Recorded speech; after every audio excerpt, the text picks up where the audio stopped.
Alléluia. Tournez avec moi sans plus tarder dans l'Épître aux Romains. L'Épître aux Romains, le chapitre 6, si vous le voulez bien. Et alors que vous tournez, vous jetez un regard sur la personne à côté de vous et vous lui demandez « Mais est-ce que tu es venu avec une Bible, toi? » Et tu lui dis « Tu sais, à l'Église Paramétropole, la parole de Dieu, elle est précieuse.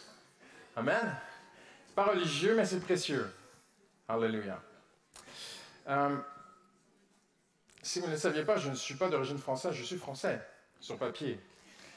Mais je suis Canadien d'origine et vous devez comprendre que le foot, c'est pas dans ma culture. Et parfois, je parle avec les Français, je dis, écoute, parler de foot et tout, je me suis dit, il faudrait que je m'y mette un jour. Et pour moi, c'est des gars qui tapent un ballon. Et moi, j'aime beaucoup le foot américain, donc c'est complètement autre chose, vous me pardonnerez, mais bon.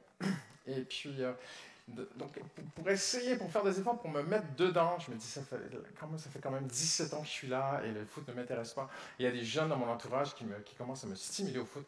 Et je me suis laissé prendre un peu au jeu. Et j'ai entendu un témoignage qui m'a touché cette semaine. Je me suis dit, tiens, et vous me pardonnerez, moi je fais toujours un lien avec la vie chrétienne. Donc vous allez voir un lien entre le foot et la foi. C'est pas mal, hein? Donc tous les amateurs de foot, ça va vous justifier que vous pouvez regarder un match de foot en bonne conscience.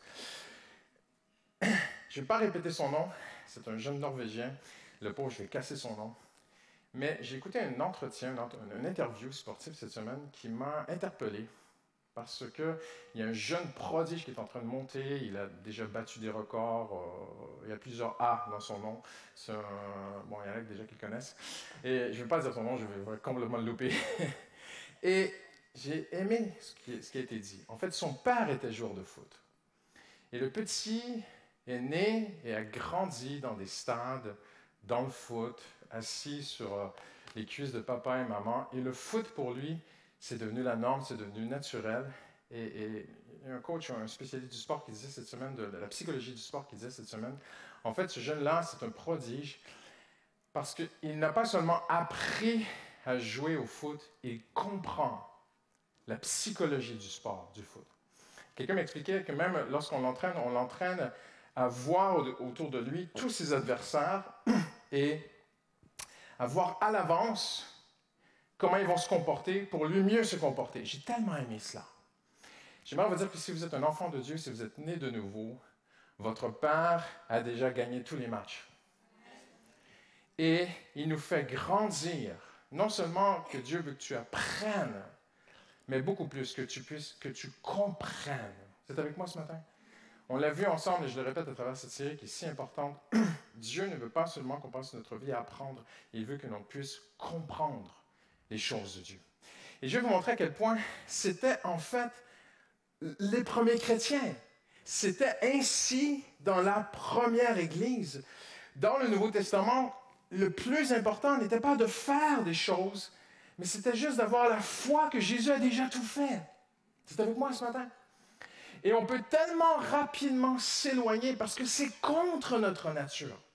Ça va contre qui je suis intrinsèquement en tant qu'être humain.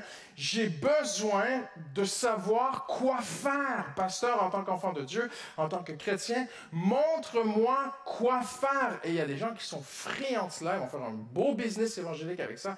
Ils vont vous dire, il faut faire ceci, il faut faire cela, il faut faire ceci, il faut faire cela. Et tu vas réussir. Mais j'aimerais vous dire, c'est pas ça du tout le christianisme. Le christianisme, en fait, c'est l'inverse. Nous ne sommes pas appelés à apprendre à faire des choses, mais à comprendre ce que Jésus a fait pour nous, afin de nous l'approprier. Saviez-vous qu'il était dans l'usage, dans le langage des apôtres et des premiers chrétiens de dire régulièrement « nous savons ». Nous savons. Ça veut dire nous avons acquis cette chose. Nous comprenons. Et une grande question pour toi et moi ce matin, ça fait des années que je suis chrétien, et je réalise que je suis encore comme un enfant devant la splendeur des réalités de ce que Jésus a fait pour moi à la croix. Et que même si j'ai fait de la théologie, même si j'étudie la Bible tous les jours de ma vie, il y a encore tellement, simplement à comprendre ce que Jésus a fait pour moi. J'ai cette question pour toi en introduction ce matin, avec tout l'amour que Dieu a placé dans mon cœur. Peut-être que tu as appris beaucoup de choses. Tu as peut-être appris à lire la Bible, appris à étudier la Bible, appris à lire, appris à prier, il faut aller à l'église, il faut chanter, il faut louer. On t'a appris à croire, on t'a appris beaucoup de choses. On t'a appris le salut, on t'a appris la croix. Et mon cœur est rempli d'amour ce matin. Je vous écoutais chanter les si beaux chants de la croix. Et mon cœur en même temps priait pour chacun d'entre nous en disant, Seigneur, puissions-nous plus qu'apprendre des chants, puissions-nous comprendre ce que tu as fait pour nous à la croix. Pourquoi? Parce que pour les premiers chrétiens, comprendre signifiait prendre. Comprendre, c'est prendre. Hallelujah. Et pour les premiers apôtres, cette phrase revenait souvent. Vous remarquerez, l'apôtre Paul ne dit pas beaucoup, n'est pas très précis, vous de prier. L'apôtre Paul ne donne pas de prière, vous devriez prier comme ceci, comme cela, voici le mode, la façon. Non, non, non. L'apôtre Paul répète souvent, et vous remarquerez qu'il y a plus de 25 fois dans le Nouveau Testament, dans les Épîtres, seulement dans les Épîtres, 25 fois, cette expression « nous savons ». J'aimerais vous dire aujourd'hui, les premiers chrétiens savaient.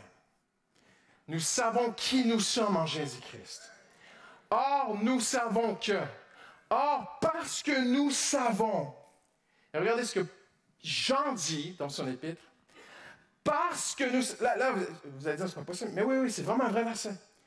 Parce que nous savons, nous avons. C'est écrit dans la Bible, ça. Alors, j'aimerais te dire aujourd'hui, est-ce que tu sais, afin que tu puisses vraiment avoir? Ce n'est pas une question de est-ce que je fais, c'est est-ce que tu sais? Parce que Jésus a tout fait. Comprendre qui tu es en Jésus-Christ. 1 Jean 5, 15. Si nous savons, nous avons. Impressionnant, hein? Si nous savons, nous avons. 1 Jean 5, 20. Nous savons aussi que le Fils de Dieu est venu. Après, tu peux apprendre que le Fils de Dieu est venu, mais sans le savoir. Vraiment, ce n'est pas une révélation, ce n'est pas quelque chose de personnel, ce n'est pas... C'est inexplicable ce que je dis ce matin, je suis perdu devant mes propres propos, parce que ça doit être une révélation du Saint-Esprit dans ta vie. Nous savons, et Jean, c'est un des derniers à écrire dans le Nouveau Testament, tout près de sa mort, il écrit ceci... Il n'y a plus de nouvelles doctrines à amener, il n'y a plus de nouveaux trucs à amener. J'aimerais vous dire, le vrai évangile, il est très vieux. Il y a un vieux dicton qui dit « If it's new, it's not true ». Combien comprennent l'anglais? Suivez-moi bien. Pardonnez-moi, les Français. Si c'est nouveau, c'est pas vrai. Si c'est vrai, c'est pas nouveau. Et l'apôtre Jean dit « Nous savons ». Il n'y a rien de nouveau à apprendre. Nous savons que le Fils de Dieu est venu, qu'il nous a donné l'intelligence. Vous remarquez? Oui, mais pasteur, qu'est-ce que je dois faire? Qu'est-ce que je dois faire? Qu'est-ce que je dois faire? Comment je dois faire? Qu'est-ce que je dois faire pour que ça change dans ma vie? Non. Nous savons, il nous a donné l'intelligence. Donc, c'est une question de comprendre ce que Dieu a fait pour nous. Regardez, il nous a donné l'intelligence pour que nous connaissions. Il n'est pas question ici d'un savoir intellectuel. Aucune université sur cette planète ne peut vous apporter ces choses. Ça doit être le Saint-Esprit. Ainsi, nous sommes, impressionnant, unis au Dieu véritable. Donc, je lis le début et la fin. Nous savons, nous sommes. Jean dit, nous savons, nous avons. Nous savons, nous sommes.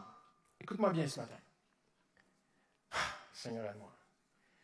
Une vérité acquise à mon esprit est une vérité qui s'accomplit dans ma vie. Une vérité acquise à mon esprit est une vérité qui s'accomplit dans ma vie. J'ai improvisé, je n'ai pas préparé ce que je veux dire, donc je vais mal le dire. Oui, il y a un combat spirituel. Oui, il y a Satan. Mais quand je vois certains enfants de Dieu qui passent plus de temps à lutter le diable dans une journée qu'à se reposer en Jésus-Christ, ils ont appris, mais ils n'ont pas compris. Ils vont te chanter que Jésus a tout vaincu. Ils vont sortir d'ici, puis ils vont retourner à leur combat sans cesse avec leurs soucis, leurs inquiétudes, leurs peurs, les terreurs, les oppressions, toutes ces choses-là. Et en fait, qu'est-ce que Jean dit? Jean dit, oh oui, mais ils vont te citer, oui, mais pasteur Christian, il est écrit que nous devons lutter contre les démons. Attention. Paul dit, afin de tenir ferme.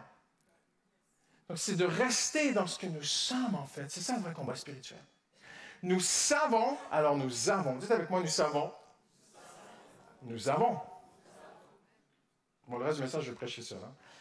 Nous savons que le Fils de Dieu est venu, qui nous a donné l'intelligence pour que nous connaissions le Dieu véritable. Ainsi, nous sommes unis au Dieu véritable. Quelqu'un dit Amen ce matin.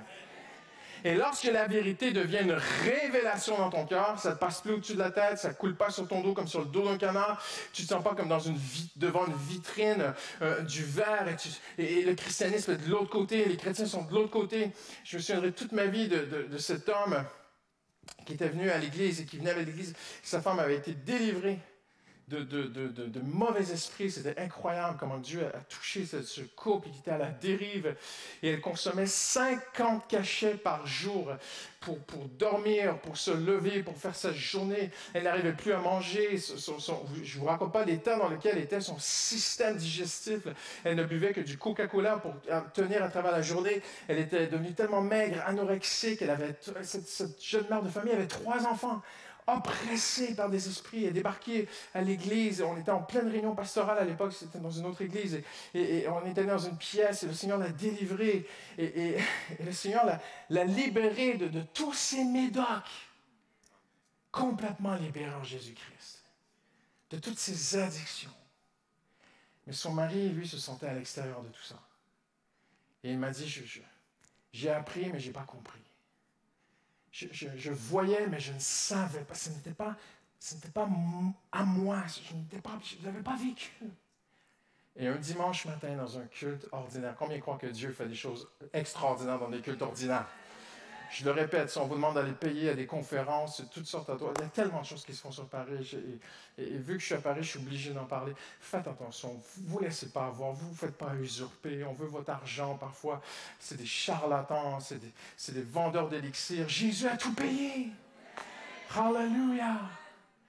Dans un culte ordinaire, je vois cet homme, un gros gaillard, c'est un policier comme ça, se mettre à pleurer. Je voyais ses épaules, comme ça. Et puis il vient me voir après, il dit, il y avait comme du verre entre moi et Jésus. Et ce matin, ça s'est enlevé. Le Seigneur est entré en moi, on les a baptisés d'eau, on a vécu des choses extraordinaires. Mais j'aimerais vous dire ceci, c'est la différence entre « Ainsi nous sommes unis au Dieu véritable ». Une vérité acquise à mon esprit. J'aimerais vous dire ceci, un professeur peut parler à ton intelligence, mais seul un esprit peut parler à ton esprit. Seul le Saint-Esprit peut rendre les vérités spirituelles, réelles, acquises à ton esprit. Ça doit être une expérience spirituelle. Quelqu'un dit Amen ce matin. Oh mon cœur, je vais exploser sinon. Une vérité acquise à mon esprit est une vérité qui s'accomplit dans ma vie. Dieu a établi comme loi spirituelle que celui qui a compris a pris. Je le répète. Dieu a établi une loi spirituelle. Celui qui a compris a acquis. En fait, il a pris. Hallelujah. Tu peux apprendre beaucoup de promesses sur Dieu. Mais lorsqu'une promesse devient acquise dans ta vie, j'aimerais te dire, elle est à toi. Elle est à toi et le Seigneur va l'accomplir. Un homme, Thomas Watson, un puritain que j'aime beaucoup, a dit ceci. Comme Jonathan dans l'Ancien Testament. Et regardez l'image de la religion. Très, très belle image de la religiosité dans l'Ancien Testament. Le roi Saül part en guerre. Et il dit à son armée, personne ne mange avant qu'on ait gagné la bataille. On s'impose un jeûne. Mais qui imposera un jeûne à ses soldats pendant le combat? Ça, c'est la religiosité. On va se faire mal. On va s'imposer toutes sortes de choses. On va se faire mal pour que Dieu nous aide. C'est ça la religion. Voyez-vous, un des grands généraux romains, c'est comme ça qu'il a perdu une des batailles les plus stratégiques de l'histoire de l'Empire romain vers la fin de la chute de Rome, parce qu'il hésitait à nourrir ses soldats. Les soldats n'en pouvaient plus, ils sont partis à la guerre, et tellement pauvres, tellement vides, les soldats romains qui se sont fait écraser par les barbares. Et Saül impose. Mais la Bible dit, mais Jonathan n'était pas au courant. Combien aimerait être Jonathan ce matin? Moi, j'aimerais bien ne pas être au courant de tout ce que la religion veut mettre sur mes épaules. Et Jonathan n'était pas au courant, il trouva du miel. connaissez l'histoire, les chrétiens de longue date, hein? Et avec son bâton, il pique dans le miel, il ramène le miel à sa bouche, et regardez ce qu'il est écrit dans la Bible. Et il est écrit, oh, ça c'est la grâce de Jésus. Goûtant le miel, ses yeux s'éclaircirent. Et ça, c'est le chrétien qui en a assez avec tout ce qu'il faut faire. Non, il goûte. Goûtez combien l'Éternel est bon. Il goûte ce que Jésus a fait pour lui à la croix. Et ses yeux s'éclaircissent. Et il se dit, mais j'ai plus besoin. Il l'a fait. C'est un héritage. Je répète ce que je vous ai déjà dit. Paul dit aux Galates, comment avez-vous reçu le Saint-Esprit? En faisant toutes sortes de choses ou en écoutant avec foi. C'est quand même assez fascinant que le Saint-Esprit est venu visiter des Galates qui ne connaissaient rien de Jésus. Le Saint-Esprit est venu sur eux. Ils ont été remplis du Saint-Esprit, transformés, sont mis à parler en d'autres langues sans rien faire. Je ne dis pas qu'ils sont restés comme ça et qu'ils se sont fermés la bouche, non. Oui, bien sûr, il faut louer l'Éternel. Bien sûr, toutes ces choses-là sont importantes. Mais ils n'ont pas compté sur leurs efforts. Ils ont été émerveillés que Christ est monté à la droite de Dieu et qu'il nous a envoyé le Saint-Esprit. Qu'il a ouvert les cieux et qu'un fleuve d'eau vive extraordinaire, inexplicable, maintenant coule pour tous ceux qui reçoivent avec foi. Et alors que les Galates ont simplement compris, Alléluia, ils ont été remplis du Saint-Esprit.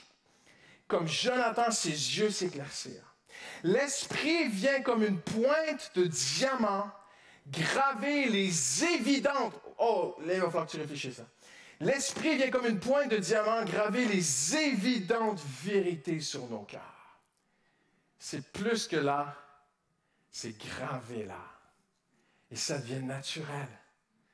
Il y a des gens qui se lèvent tous les matins, est-ce que je suis sauvé, est-ce que je suis sauvé, est-ce que je suis réconcilié avec Dieu? Je ne pense pas que José se lève tous les matins et se demande s'il est sauvé. Je ne pense pas non plus que Sylvain, c'est comme ça. Je pense que c'est gravé dans leur cœur. C'est un acquis. Je suis réconcilié avec Dieu. Est-ce qu'il y a des gens qui c'est gravé dans votre cœur ce matin? Levez la main. Hallelujah. Il n'y a pas de plus belle paix, hein? Parce que le mot réconcilié avec Dieu veut dire un retour en harmonie avec Dieu. Ne cherche plus à accomplir pour Dieu, mais cherche à acquérir les vérités de Dieu. Et ce témoignage, au Moyen-Âge, d'une femme martyre, son témoignage a marqué les siècles, a marqué les esprits, et se rend jusqu'à nous ce matin où elle a dit ceci. Je sais que j'ai.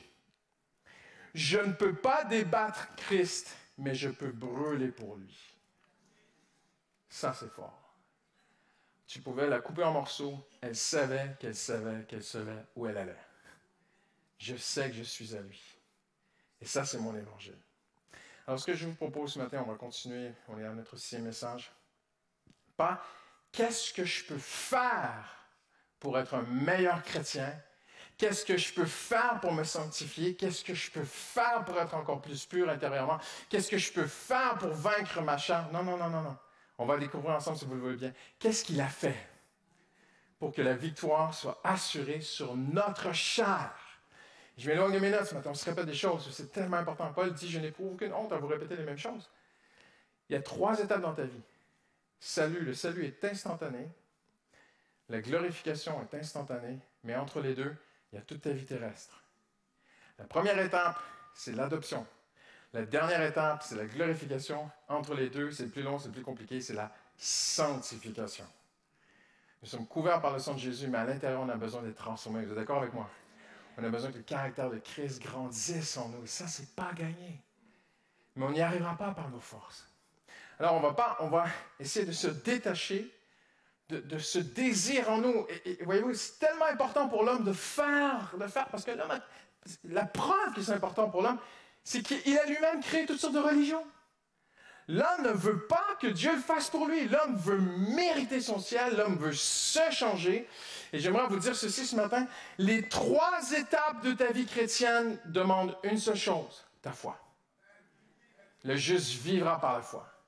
Tu es sauvé par la foi, tu iras au ciel par la foi, tu seras glorifié par la foi. Je ne te demande pas de comprendre, je ne sais pas, ça fait vraiment bizarre ce que je vais dire, mais c'est écrit dans la Bible. Un jour, le Seigneur va venir nous chercher, nos corps vont être glorifiés comme Jésus ressuscité. Je ne veux pas en dire plus, je ne comprends rien de tout ça, mais je le crois. On croit au début, on croit à la fin, mais est-ce qu'on croit au milieu? On croit que Jésus nous a sauvés, On croit que Jésus va nous glorifier, mais est-ce qu'on croit que Jésus seul peut nous transformer? Tout est par la foi. On regarde ensemble. Romains 6, au premier verset, Paul dit quelque chose qui est impossible de comprendre. Mais le Saint-Esprit va nous aider ce matin. Que dirons-nous donc? Allons-nous persister dans le péché afin que la grâce se multiplie? Facile à expliquer ici. C'est la suite de Romains 5 dont j'ai parlé mardi soir. Vous pouvez le retrouver sur notre chaîne YouTube. Paul dit ici, au chapitre 5, qu'il y a une telle grâce de Dieu pour nous changer. Si puissante. La grâce de Dieu est inexplicable. Plusieurs versets dans Romains 5 nous expliquent la puissance de Dieu disponible pour nous changer. Alors Paul dit, mais attention, c'est pas parce qu'il y a tant de puissance que je dois être paresseux. C'est avec moi, Pas parce que Dieu fait tout que j'ai rien à faire. Ah, mais c'est merveilleux, Pasteur Christian. Moi, j'ai une session de shopping cet après-midi. Ce soir, je vais au cinéma. Demain, je fais ceci. Demain, je fais cela. Demain, jour férié. Alléluia. Et puis, moi, je lis plus la Bible, je prie plus, je fais plus rien. Il y a tellement la grâce de Dieu. Et Dieu connaît mon adresse, il viendra me chercher. Non. Et puis, franchement, s'il y a une telle puissance pour me libérer de mes péchés, ben, j'ai plus rien à faire. Je vais pécher, Dieu... Seigneur, viens me chercher en boîte de nuit. Attention, il l'a déjà fait, hein. Que dirons-nous donc? Allons-nous persister dans le péché? Certainement pas. Et là, c'est ce qui nous intéresse ce matin. Nous qui sommes morts pour le péché, comment pourrions-nous encore vivre dans le péché? Et là, mais qu'est-ce qu'il veut dire par là? J'ai été baptisé d'eau, je viens à l'église, j'ai ouvert mon cœur, Jésus est venu dans ma vie, une paix m'a habité, je sais que je suis réconcilié avec Dieu, j'apprends à être chrétien, mais je ne suis pas mort. Pourquoi Paul dit nous sommes morts au péché? Moi, je suis bien vivant, hein? Un jour, Jésus est venu dans ma vie, mais je ne suis pas allé à mes funérailles, personne ne m'a mis dans un coffre, on ne m'a pas enterré sous terre. Comment se fait-il que Paul dit nous sommes morts? On va regarder ça ensemble. Pour Paul, deux vérités. Je ne sais pas si on va pouvoir toutes les faire ce matin, mais on va y aller. Pour Paul, il est anormal que le chrétien soit laxiste. Je m'explique. Le laxisme veut dire, en un seul mot, se desserrer, se relâcher. Le chrétien n'est pas quelqu'un qui se relâche. Le chrétien a un ennemi, et c'est le péché. J'ai dit au début de la série, je le répète, c'est important de se répéter les choses, votre plus grand ennemi, ce n'est pas Satan. Votre plus grand ennemi, c'est votre chair, c'est le péché à l'intérieur de vous, c'est votre nature charnelle. C'est ça notre plus grand ennemi. Le chrétien n'est pas laxiste, il n'est pas desserré face au combat contre la chair. Le laxisme est une doctrine qui nie ce qui est interdit. C'est la doctrine de la complaisance, de la tolérance, de dire « mais non, c'est pas grave, c'est pas mal, t'exagères ». Souvent, le laxisme va accuser les autres d'être légalistes. « Ah, mais moi, mais attends, là, tu es en train de... Tu fais de la médisance, mon frère. Ah, tu es légaliste. » Ça, c'est laxiste. Très bien, je suis un bon acteur. OK? Le légaliste, le laxiste, soit c'est quelqu'un qui est endormi dans sa foi, ou soit c'est quelqu'un qui n'est simplement pas né de nouveau. Parce que pour Paul, c'est un acquis. Paul a compris, le vrai chrétien, il est mort au péché. On va le comprendre dans un instant ce que ça veut dire. Le vrai chrétien, il n'aime plus le péché. Pour le vrai chrétien, le péché n'est plus mon ami, il est mon pire ennemi. Ça, c'est un vrai chrétien. Regardez ce que la Bible nous dit. Comment pourrions-nous encore vivre dans le péché? Et j'aime bien comment Paul écrit, inspiré de Dieu. Comment pourrions-nous encore vivre dans le péché? Une nuance très importante. Certains vont dire, mais pasteur Christian, j'ai des chutes. Parfois je pêche, parfois je m'emporte. Je suis chrétien, je suis né de nouveau, mais parfois je suis tenté. Et puis on va se dire les vraies choses. Les beaux jours arrivent, c'est Paris, les femmes, au secours, Seigneur, sors-moi de là, je vais devenir un moine. Le Seigneur peut t'aider. Vous êtes avec moi? Parfois, je suis un homme colérique, parfois je m'emporte, parfois ça remonte, la nature charnelle prend le dessus sur moi. Pasteur Christian, comment je vais faire? Comment je vais faire? Oui, elle est encore là, mais la différence maintenant, c'est qu'avant, lorsque tu étais loin de Dieu, lorsque tu étais sans Dieu, tu justifiais, tu excusais, tu expliquais, tu banalisais. C'est pas grave. Tu pouvais mettre une claque à ta femme, être violent envers elle, et tu te dis, mais c'est de sa faute. Et puis maintenant, il y a encore un petit peu la colère en toi, mais tu te dis, comment ça se fait que c'est encore là? Le péché est encore là. Mais, chose très importante à comprendre, ceci, il n'est plus ton ami. Et tu veux le vaincre, et tu veux avoir la domination, on va le voir ensemble par la foi dans un instant, mais tu ne vis plus dans le péché. Il y a une différence entre avoir des chutes et vivre dedans. Comprenez-vous? Il y a une différence entre tomber parfois dans un trou ou vivre dans le trou. Ça peut pas être plus simple, là. Nous savons que si quelqu'un est né de Dieu, hallelujah, il ne pêche pas. Ah, mais pasteur, j'ai péché hier. On va mieux comprendre. En disant ceci. Nous savons que si quelqu'un est né de Dieu, il ne continue pas dans le péché. Celui qui est né de Dieu se garde lui-même. Il y a ce désir en toi, et c'est là où le Saint-Esprit vient t'aider. Le Saint-Esprit vit en toi. Je veux vivre purement, parce que Dieu a mis quelque chose de nouveau en toi. Tu ne vois plus la vie pareille. Tu ne vois plus les choses pareilles. Tu entends les gens autour de toi, au bureau, tout ça, qui se moquent du président de la République, qui disent des gros mots et tout, et ça te fait quelque chose. Même si peut-être tu adhères à leurs opinions politiques, le fait qu'ils se moquent, le fait qu'ils se rebellent, le fait que... Tu vois, c'est plus comme avant. Et tu dis, avant j'étais là-dedans, je ne suis plus là. Tu vois, avant je pensais à moi, maintenant je pense aux autres. Et parfois j'ai envie un petit peu de penser à moi, mais donc la chair elle est encore là.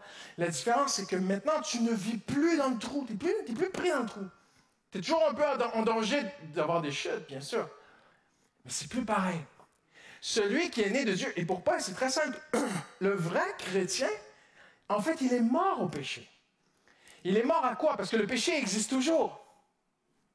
J'ai raison, j'ai raison. Donc, pourquoi il est mort au péché si le péché existe toujours? En fait, il est mort à son ancienne façon de voir le péché. Ah non. Là, on rigole plus, là. Vous voyez ce que je veux dire? C'est un ennemi, c'est un danger, c'est un virus, c'est mortel, ce truc. Il ne voit plus. Je sais jusqu'où ça peut m'amener si je vais sur cette voie.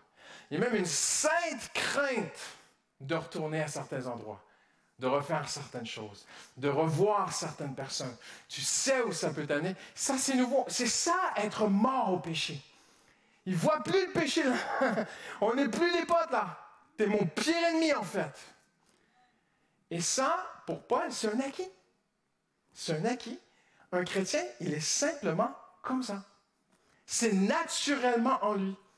Avant, tu n'avais pas de remords, maintenant, tu en as. Avant, tu n'avais pas de regrets. Tu justifiais, oh, t'as fait mal, t'as vu ce que t'as fait. Tu travailles au black. Ah oui, mais on paye tellement de taxes en France, et t'as vu ce qu'ils font avec nos taxes, et Puis maintenant que tu es chrétien, qu'est-ce qui se passe? Ah, je vais déclarer ça, ouais, je vais déclarer. C'est plus pareil. En fait, tu es mort au péché. Tu n'es peut-être pas d'accord avec tout ce qu'ils font avec tes taxes, mais tu es soumis aux autorités, tu payes tes impôts, je l'ai dit mardi, j'aime bien le redire. Voyez-vous, black, ça veut dire les ténèbres. Travailler au black. Hein? Nous, on est des enfants de la lumière. Lumière. Allô? Ça ne va pas ensemble. OK? Et pour Paul, c'est tellement simple.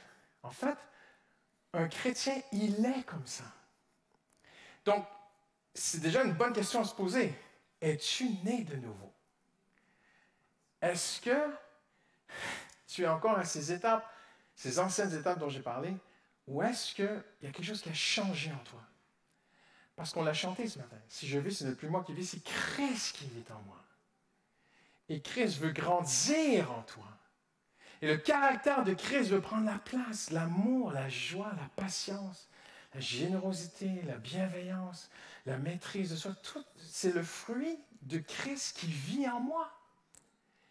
Alors le chrétien, pour Paul, c'est simple. Il le dit, regardez bien ceci.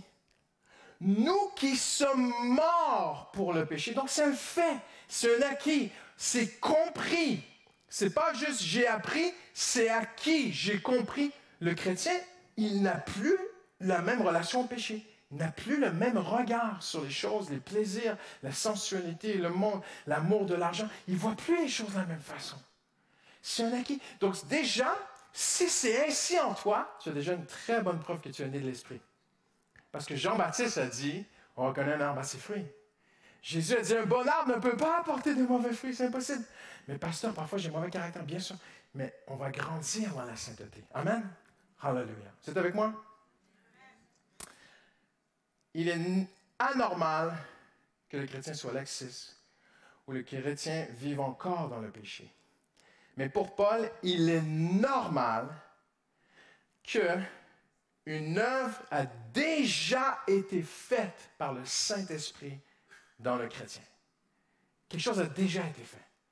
Parfois, j'aimerais être une meilleure personne, j'aimerais être une meilleure. Tu ne peux pas tirer sur une branche pour la faire pousser.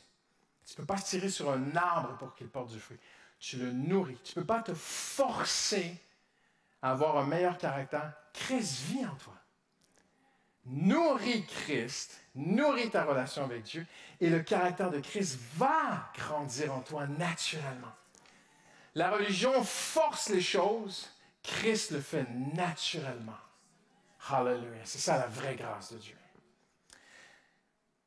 Le chrétien doit apprendre à se voir déjà vainqueur sur toute forme de péché. Romains 6,2, je le répète. Nous qui sommes morts au péché. Donc c'est un fait. Pour Paul, c'est un acquis. Non. Oui, parfois, il y a des réactions intérieures, charnelles et tout. Mais non, il va même le dire plus loin. Considérez-vous donc morts au péché et vivants pour Christ. Hallelujah. Nous tous qui avons été baptisés. Combien sont baptisés d'eau ce matin? Levez la main. Puis on va voir qui n'est pas. Il faut aller à la session de baptême. Il faut d'abord rencontrer Jésus et puis après aller à la session de baptême. Nous tous qui avons été baptisés, c'est dans sa mort que nous avons été baptisés. Je vais vous le traduire différemment ce matin. Parce que le mot baptême était aussi employé chez les Grecs et chez les Romains complètement dehors du contexte chrétien. Donc il faut comprendre aussi pourquoi il a été récupéré par Jean-Baptiste et Jésus et le Nouveau Testament et le christianisme. Pourquoi on parle de baptême? En fait, le baptême, on l'utilisait pour trois choses. On l'utilisait pour plonger un petit récipient dans un grand récipient et boire.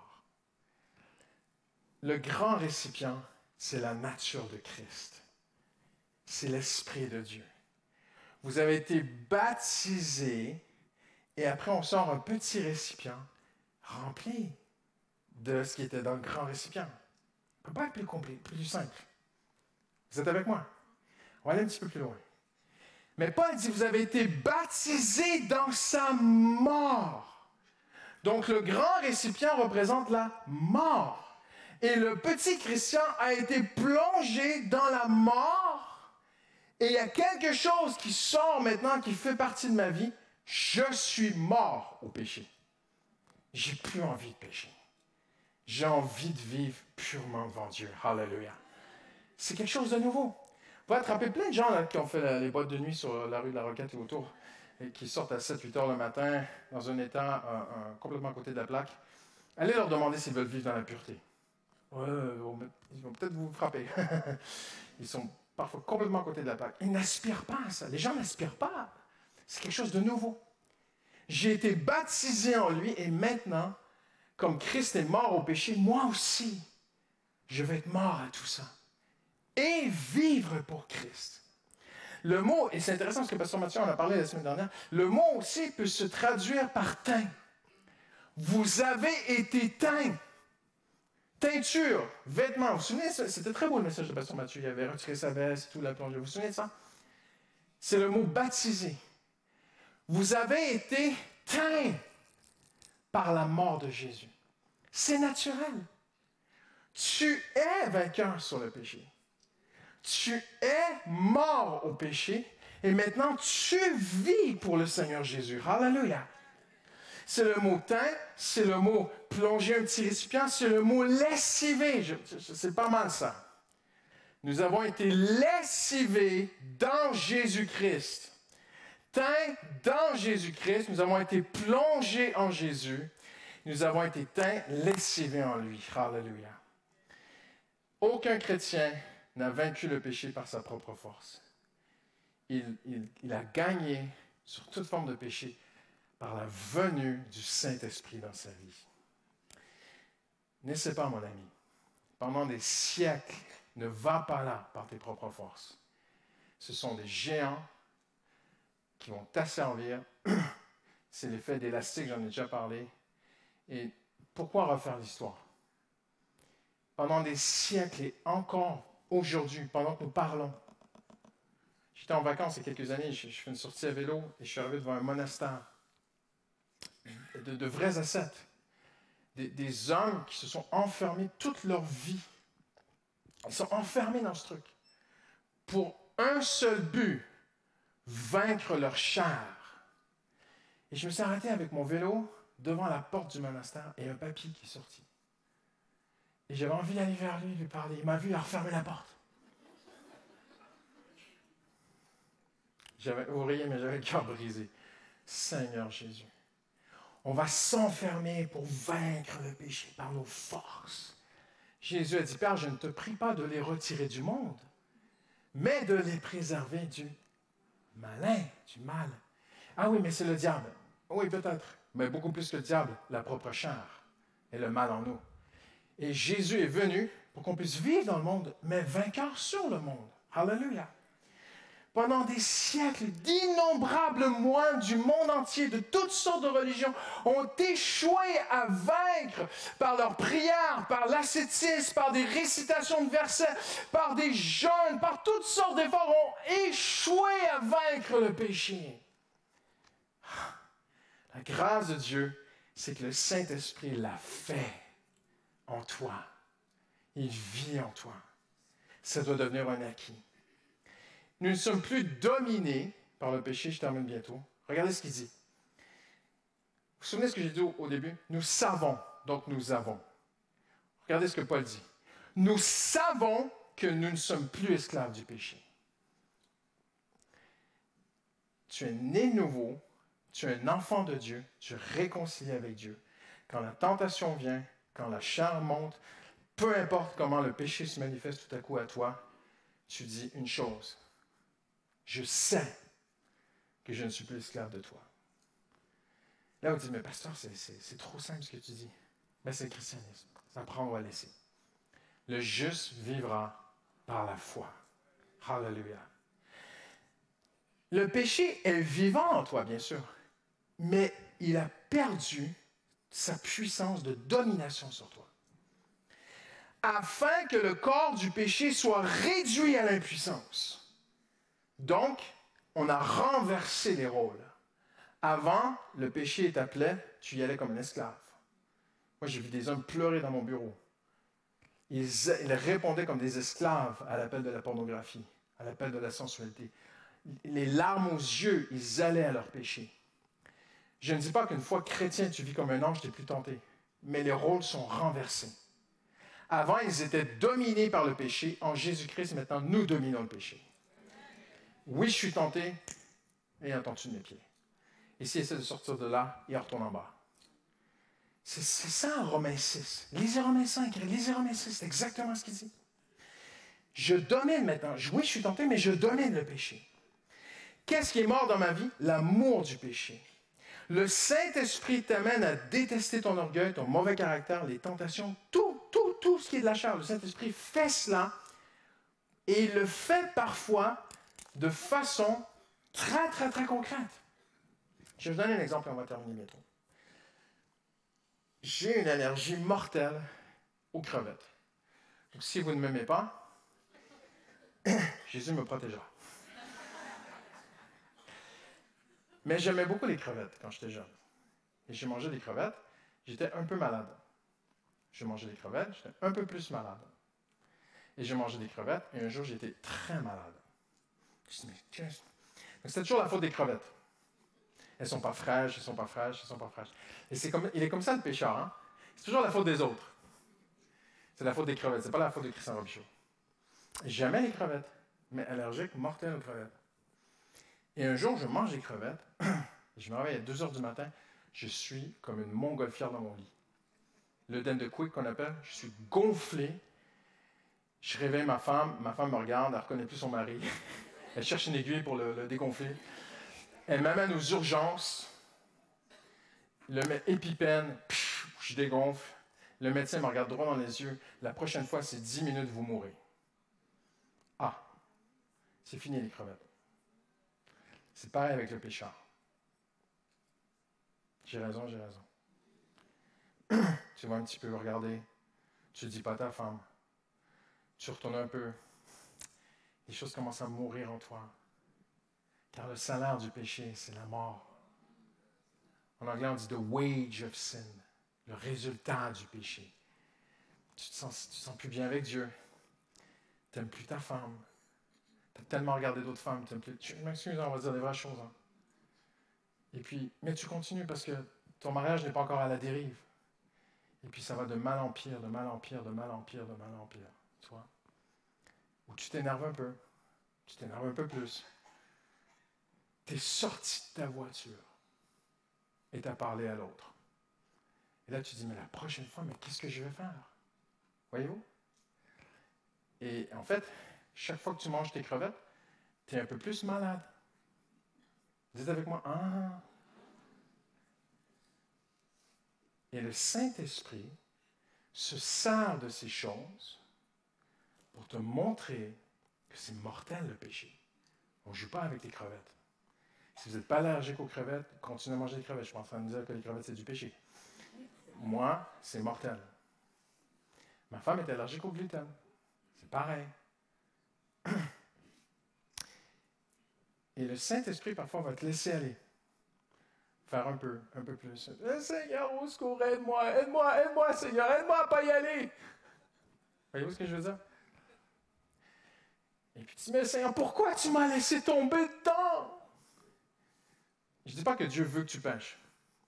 Mais Dieu prend ce qu'il a sous la main. OK?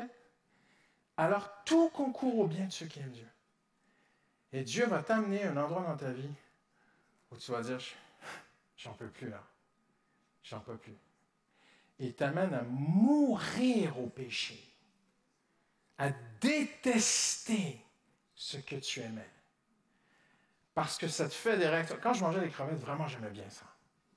Vraiment, je vous le dis, j'aimais bien les crevettes. Aujourd'hui, je sens une crevette à 10 km. Et je dégaine. J'ai peur des crevettes. Pour vous dire, il y a quelques années, nous étions à Londres en vacances. On est rentré dans un petit restaurant et ma fille me dit « Goûte à mon plat, papa! » Et puis je goûte à son plat et je vois des crevettes dedans. Je me suis mis à transpirer. On est parti aux urgences. Le Seigneur m'a protégé, il n'y a rien eu. Mais je n'avais pas la foi que Dieu allait me protéger. Donc la médecin, l'urgentiste, l'urgentiste, me dit, en anglais, à Londres, elle a l'épipène dans la main. J'ai dit, mais piquez-moi! Elle dit, mais monsieur, ça fait combien de temps que vous avez mangé les crevettes? Ça fait 1 heure! Elle dit, vous allez très très bien. Il y a un bon Dieu quelque part qui vous a protégé. Et je n'arrivais pas à le croire. J'ai dit, donnez-moi l'épipène, je vais me piquer. Et elle dit, vous n'aurez rien, ça fait 1 heure, vous n'aurez rien. Je dis, donnez-moi l'épipène. Je vais vous donner l'épipène. Je dis, on ne sait jamais, ce soir, cette nuit, demain, la semaine prochaine, l'an prochain. Elle me donne l'épipène. Le Seigneur m'a protégé. Mais je vous dis une chose. Je ne joue pas avec les crevettes. On ne joue pas avec le péché. Vous êtes d'accord avec moi? Le Seigneur t'aime. Il sait, il nous aime. Il sait qu'il y a des choses qui vont nous tuer. Et il nous amène à être morts au péché. À un tel point qu'on n'aime pas les morts. Hein? On n'aime pas les cadavres. On n'aime pas ces choses-là. C'est tu vois? Et le Seigneur veut nous amener à un endroit dans nos vies où quand tu vois la colère qui monte en toi, c'est une crevette en fait. C'est pas possible, tu vois. Ou quand tout à coup, ça peut être la sensualité, ça peut être n'importe quoi, ça peut être l'amour de l'argent. Peut-être que tu es quelqu'un qui a toujours accepté le nouveau poste par amour de l'argent. Et au final, tu es presque en burn-out. On t'a transformé en esclave pour la société, si bien payé, mais on peut t'appeler à 3 heures du matin. Hein? Il y a un homme qui est passé à TF1 aux infos, il a pris ses 3 portables, il les a jetés dans la Seine. Il dit, j'en peux plus, je suis devenu fou à gagner je ne sais plus combien par mois. L'amour de l'argent, ça peut être ton problème, ça peut être n'importe quoi. L'ambition d'être grand dans ce monde, le péché prend toutes sortes de formes de visage.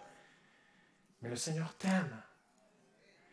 Il veut t'amener à un endroit dans ta vie où dès que ça monte, tu dis, oh, crevette, danger, mort. Moi, je ne touche pas à ça. Amen. On va prier ensemble. Alléluia. Seigneur, merci pour ta parole, Seigneur. Seigneur, nous voulons comprendre un seul verset ce matin. Ça ne sert à rien d'apprendre 56 000 versets. Nous voulons comprendre un verset. Nous qui sommes sauvés, qui sommes nés de nouveau, nous sommes morts au péché. Et Seigneur, je te prie aujourd'hui, parce que tu nous aimes, ouvre-nous les yeux. Montre-nous, Seigneur, où tu nous amènes. Que tu pointes des choses dans nos vies, tu nous dis, parce que tu nous aimes, ça c'est du poison, ça va te tuer. Ne va pas là. Ne parle plus, ne va plus à cet endroit. Coupe cette relation avec cette personne. Ne touche plus à ceci. Et le Seigneur touche quelque chose de très précieux aujourd'hui dans ton cœur. Parce qu'il t'aime. Il sait que ça va te tuer. Il veut t'amener à être mort au péché et vivant pour Jésus-Christ. Au nom du Seigneur Jésus, tous ceux qui l'aiment disent Amen ce matin. Amen. Alléluia. Gloire à Dieu.